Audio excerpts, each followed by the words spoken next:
नमस्कार जय जगन्नाथ आम चैनल को आपण मानकु बहुत बहुत स्वागत। सांग माने विश्वकर्मा पूजा रे केउ काम करिबा उचित आउ केउ काम करिबा उचित होई न थाए एवं एही विश्वकर्मा पूजा दिन आपण केउ काम करिबा द्वारा धनवान होई पारिबे सेही उपाय गुड़िक संपर्क रे आज आमे जानिबा।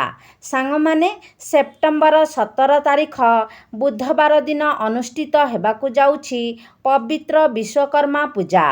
भगवान विश्वकर्मा को पूजा करुथिबा घर सबुबेले धन धान्य रे भर्ती होई रही थाए आउ सेही गृहरे सुख एवं समृद्धि मध्य भरी होई रही थाए।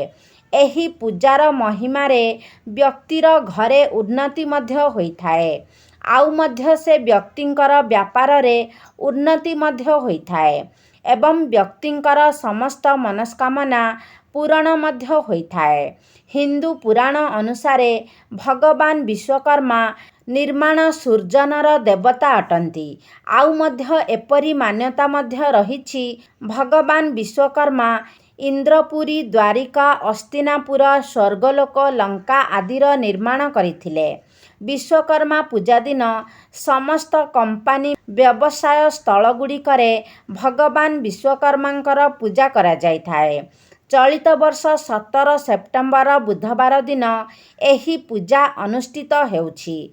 विश्वकर्मा पूजा को पालन करिबा पई व्यक्ति को प्रातः समयरु तांकर स्नान आदि कार्य सारी निज पत्नी सहित पूजा करिबा आवश्यक आउ पूजारे बसिथिबा समयरे हातरे फूल और अरुआ चाउल आपण धरंतु तापरे प्रभु विश्वकर्मांकर नाम धरी सेही अक्षत को आपणक घरर समस्त स्थान रे छिंची दियंतु।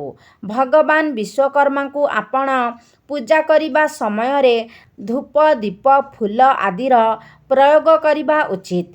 पूजा स्थान रे कलश तथा विश्वकर्मांकर मूर्ति किंबा फोटो स्थापन करिबा उचित। विश्वकर्मांकर पूजा यथाविधि करिबा आवश्यक होइथाए। पूजा होम एवं घरे प्रसाद सबु सदस्य मानक मध्यरे वितरण करिबा उचित एवं विश्वकर्मा पूजा समय रे विश्वकर्मार पूजा मंत्र उच्चारण करिबा उचित। एहा मध्य माना जाए कि विश्वकर्मा पूजा करुथिबा व्यक्तिंकर घर धन धान्य रे भरपूर होई रही थाए एवं सुख समृद्धिर कमी मध्य केबे भी होई न थाए। यथा विधि भगवान विश्वकर्मांकर पूजा करिबा द्वारा व्यक्तिर व्यापार रे वृद्धि होई थाए। सांग माने विश्वकर्मा पूजा समय रे एही सबु कथा गुड़िकर ध्यान देबा निहाती आवश्यक अटे। एबे चालंतु जानिबा विश्वकर्मा पूजारे केउ सबु कार्य गुड़िक करिबा उचित नुहे। प्रत्येक व्यक्ति विश्वकर्मांकर आराधना कले तांक घरे सुख शांति बजाई रही थाए। अनादि कालरु विश्वकर्मा तांकर विशिष्ट ज्ञान शिल्प एवं विज्ञान गुण जोगु देवता एवं मानव द्वारा सूचित हेउछंती एवं पूजा मध्य पाउछंती। प्रभु विश्वकर्मा अन्य अर्थरे विश्वर सृष्टिकर्ता अटंती। आपण विश्वकर्मा पूजा दिन एही सबु भूल गुड़िक करंतु नाही नचेत विश्वकर्मांकर अभिशाप आपणक उपरे पड़ी पारे। आमर हिंदू धर्मर शास्त्र अनुजाई विश्वकर्मा पूजा दिन एही सबु कार्य गुड़िक करिबा उचित नुहे आउ आम शास्त्र रे मध्य एही कार्य गुड़िकु वर्जनीय करा जायछि। प्रथमटी हेला आपण विश्वकर्मा पूजा दिन उपवास गृह पूजा होम आदि करि पारिबे किंतु एही दिन रे कौनसी शिल्पानुष्ठान कौनसी प्रकारर कल कारखाना रे कार्य करिबा उचित नुहे। एही दिन आपण एही स्थान रे कार्य करिबे नाही। एही दिन आपण माने प्रभु विश्वकर्मांकर उपासना करंतु। आपणक घरे धन जन एवं सुखर वृद्धि होइथाए। एही वर्ष विश्वकर्मा पूजा कन्या संक्रांति रे पड़ुअछि। एथिपाई एही वर्ष आपण विश्वकर्मा पूजा रे भूल रे मध्य कंपानी बा कल कारखाना मानकरे कल कार्य करंतु नाही नचेत आपणक उपरे भगवान विश्वकर्मा କୋପ କରିବେ। ଏହି ବର୍ଷ ବିଶ୍ୱକର୍ମାରେ ବାଇଗଣ ଭକ୍ଷଣ ନିଷେଧ ଅଟେ ଏବଂ ଏହା ସହିତ ମଧ୍ୟ ଆମିଷ ଭକ୍ଷଣ ବର୍ଜନୀୟ ହୋଇଥାଏ ଏହି ଦିନମାନଙ୍କରେ। ତେଣୁ ବିଶ୍ୱକର୍ମା ପୂଜା ଦିନ ଆପଣ ଏହି ଜିନିଷ ଉପରେ ଟିକେ ବିଶେଷ ଧ୍ୟାନ ଦେବା ଆବଶ୍ୟକ।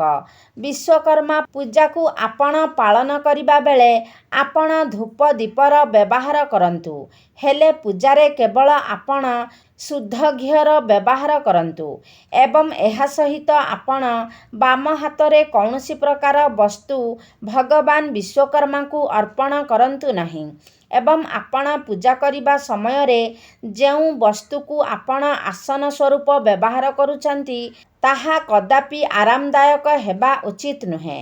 ଶେଷରେ ହେଲା, ଆପଣ ବିଶ୍ୱକର୍ମା ପୂଜା ପାଇଁ ଫୁଲ ନିଜେ ହିଁ ଆଣନ୍ତୁ। ଆପଣ ନିଜେ ହିଁ ତୋଳି କରି ଆଣନ୍ତୁ, ଦୋକାନରୁ କଦାପି କିଣିକରି ଆଣନ୍ତୁ ନାହିଁ। ପୂଜା ପାଇଁ ଯଦି ଆପଣ ନିଜେ ଫୁଲ ତୋଳି କରି ଆଣୁଛନ୍ତି, ତେବେ ଭଗବାନ ବିଶ୍ୱକର୍ମାଙ୍କର ଅଶେଷ କୃପା ଆପଣଙ୍କ ଉପରେ ରହିବ। ଏବେ ଆସନ୍ତୁ ଜାଣିବା ଭଗବାନ ବିଶ୍ୱକର୍ମାଙ୍କର କ'ଣ ରହିଛି ପୂଜା ବିଧି। ଯେପରି ଧନର ଅଧିକାର ପ୍ରଭୁ ଶ୍ରୀ ଗଣେଶ ଅଟନ୍ତି, ଆଉ ବିଦ୍ୟାର ଅଧିକାରୀ ମାତା ସରସ୍ୱତୀ ଅଟନ୍ତି, ଠିକ୍ ସେହିପରି ଶିଳ୍ପ କଳା ଏବଂ ତାନ୍ତ୍ରିକ କଳାର ଅଧିକାରୀ ଭଗବାନ ବିଶ୍ୱକର୍ମା ଅଟନ୍ତି। ଅତୀତରେ ଏହି ମୂର୍ତ୍ତିର ପୂଜାର ପ୍ରଚଳନ ନଥିଲା, ତେଣୁ ଫୋଟ ପୂଜା ହେଉଥିଲା, କିନ୍ତୁ ଆଉ କେତେକ ସ୍ଥାନରେ ଶାଳଗ୍ରାମର ପୂଜା ହେଉଥିଲା। ଏହି ଦିନଟିକୁ ଭଗବାନ ଗଣେଶ ଏବଂ ମାତା ସରସ୍ୱତୀଙ୍କର ପୂଜା ଭଳି ଠିକ୍ ଏହି ପୂଜାଟିକୁ ମଧ୍ୟ ସେହିପରି ଭାବରେ କରାଯାଇଥାଏ। ପ୍ରତ୍ୟେକ ନିଜ ନିଜର ଆୟ ଏବଂ ଧନ ଅନୁସାରେ ପୂଜା କରି ଉପବାସ ରହିବେ। ନୂତନ ବସ୍ତ୍ର ମଧ୍ୟ ପରିଧାନ କରିବେ। ମୂର୍ତ୍ତି ପୂଜା କଳକାରଖାନା ଶିଳ୍ପଗୁଡ଼ିକରେ ଆପଣମାନେ ମଧ୍ୟ ପୂଜା କରିପାରିବେ। ଅନେକ ସ୍ଥାନରେ ଏହି ଦିନ ଆପଣ ବଡ଼ ବଡ଼ ପୂଜା ମଣ୍ଡପଗୁଡ଼ିକରେ ଭଗବାନଙ୍କର ଚତୁର୍ଭୁଜ ମୂର୍ତ୍ତି ପୂଜା ପାଇଥାଏ। ସାଙ୍ଗମାନେ, ଏହି ଦିନ ଆପଣ ଗୋଟିଏ ଛୋଟିଆ ଉପାୟଟିଏ କରିବା ଦ୍ୱାରା ଆପଣଙ୍କର ଜୀବନ ପରିବର୍ତ୍ତନ ହୋଇପାରେ। ଚାଲନ୍ତୁ ଜାଣିବା ସେହି ଉପାୟଗୁଡ଼ିକ ବିଷୟରେ। ସାଙ୍ଗମାନେ, ଆପଣ ପ୍ରଥମେ 2ଟି ଲୁହା କଣ୍ଟା ନିଅନ୍ତୁ। ସେହି କଣ୍ଟାଟି ଯେପରି ଷ୍ଟିଲର ନୁହଁ, ବରଂ ଲୁହାରେ ହେବା ଆବଶ୍ୟକ। ସେହି 2ଟି ଲୁହା କଣ୍ଟାକୁ ଆପଣ ଏକ କଳା ରଙ୍ଗର କପଡ଼ାରେ ଗୁଡ଼ାଇ ଦିଅନ୍ତୁ। ତାପରେ ସେହି କଳା ରଙ୍ଗର କପଡ଼ାରେ ଗୁଡ଼ା ଯାଇଥିବା କଣ୍ଟାକୁ ଯେଉଁଠାରେ ବିଶ୍ୱକର୍ମା ପୂଜା ହେଉଛି ସେହି ସ୍ଥାନକୁ ନେଇ ସେହିଠାରେ ରଖିଦିଅନ୍ତୁ ଏବଂ ଯେତେବେଳେ ମୂର୍ତ୍ତି ବିସର୍ଜନ ହେବ, ସେତେବେଳେ ସେହି ଲୁହା କଣ୍ଟାକୁ ସେଠାରେ ଉଠାଇ ଆଣିବେ। କିନ୍ତୁ କେତେକ ଲୋକଙ୍କର ଆଖପାଖରେ ବିଶ୍ୱକର୍ମାଙ୍କର ମୂର୍ତ୍ତି ସ୍ଥାପିତ ହୋଇନଥାଏ। ତେବେ ସେମାନେ କ'ଣ କରିବେ? ଏହିଭଳି ପରିସ୍ଥିତିରେ ସେହି ଲୋକମାନେ ଏହା କରିପାରିବେ। ସେହିଦିନ ଆପଣମାନେ ପୂଜା କରୁଥିବା ଗାଡ଼ି, ସାଇକେଲ ଏହିସବୁ ଗୁଡ଼ିକୁ ପୂଜା କରିସାରିବା ପରେ ତାକୁ ଆପଣଙ୍କ ଗାଡ଼ିର କୌଣସି ପାର୍ଟରେ ସେହି ଲୁହା କଣ୍ଟାଟିକୁ ବାନ୍ଧି ଦିଅନ୍ତୁ ଏବଂ ଏହା ମଧ୍ୟ ମନେ ରଖିବେ କି ସେହିଦିନ ଆପଣ ସେହି ପୂଜା ହୋଇଥିବା ଗାଡ଼ିକୁ ଚଲାଇବେ ନାହିଁ। ତା ପରଦିନ ସକାଳେ ଯେତେବେଳେ ଆପଣଙ୍କ ମୂର୍ତ୍ତି ବିସର୍ଜନ ହେବ, ସେତେବେଳେ ସେହି କଣ୍ଟାକୁ ସେହି ସ୍ଥାନରୁ ବାହାର କରି ଆଣିବେ। ତାପରେ ସେହି କଣ୍ଟାକୁ ଆପଣ ଗୋଟିଏ କଣ୍ଟାକୁ ଆଣି ଆପଣଙ୍କ ଘରର ମୁଖ୍ୟ ଗେଟ୍ରେ ଟାଙ୍ଗିଦେବେ।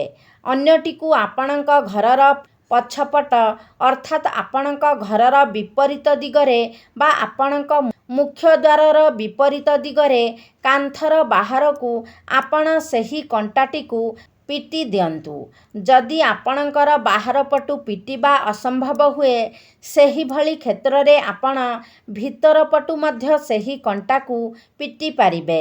ମନେ ରଖିବେ କି ଆପଣ ଏହି କଥାଟିକୁ ଆପଣଙ୍କ ପରିବାରର ସଦସ୍ୟମାନଙ୍କ ବ୍ୟତୀତ ଅନ୍ୟ କାହାକୁ କହିବେ ନାହିଁ। ସାଙ୍ଗମାନେ, ଏହି ଉପାୟଟିକୁ ଆପଣ କରନ୍ତୁ, ତେବେ ତାହାର ଚମତ୍କାର ଆପଣ ନିଜେ ଜାଣିପାରିବେ। ତେବେ ସାଙ୍ଗମାନେ, ଏହା ତ ଥିଲା ବିଶ୍ୱକର୍ମା ପୂଜାକୁ ନେଇ କିଛି ମହତ୍ତ୍ୱପୂର୍ଣ୍ଣ କଥା। ତେବେ ସାଙ୍ଗମାନେ, ଆଶା କରୁଛି ଆଜିର ଭିଡ଼ିଓଟି ଆପଣମାନଙ୍କୁ ନିଶ୍ଚିତ ଭାବରେ ଭଲ ଲାଗିଥିବ। ଯଦି ଭଲ ଲାଗିଛି ତାହେଲେ ଲାଇକ୍ କରନ୍ତୁ, ସେୟାର କରନ୍ତୁ।